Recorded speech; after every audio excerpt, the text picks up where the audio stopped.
रात का समय था। आईसीयू के हॉल में सिर्फ मॉनिटर की हरी रोशनी चमक रही थी। आदित्य बुरी तरह घायल था। उसकी सांसें धीमी हो रही थी।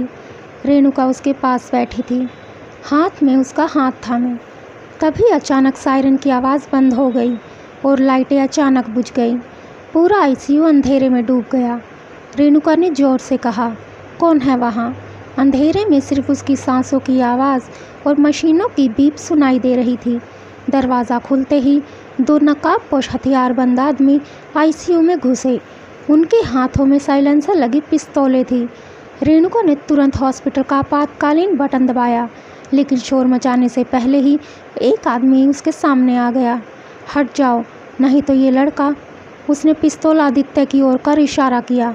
रेणुका ने डरने की बजाय हिम्मत से काम लिया। उसने तुरंत पास की कुर्सी उठाई और हमला कर दिया। रेणुका ने एक आदमी को नीचे गिरा दिया।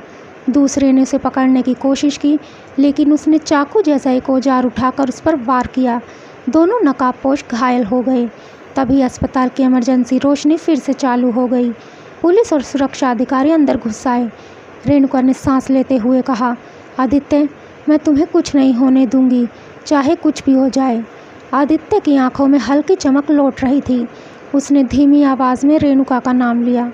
उधर रमेश चौधरी अपने फार्म हाउस में मॉनिटर देख रहा था। उसकी आंखों में गुस्सा और पागलपन दोनों झलक रहे थे।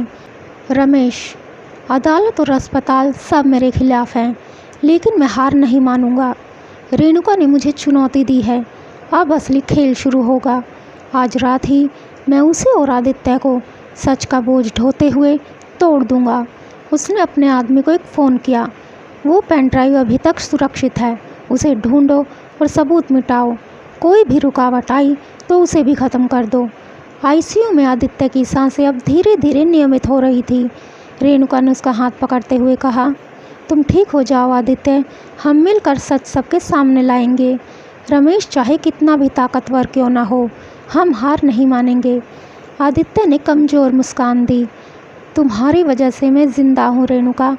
दोनों की आंखों में दृढ़ विश्वास की चमक थी। दूसरी तरफ रमेश के आदमी शहर में पेन ड्राइव की तलाश कर रहे थे।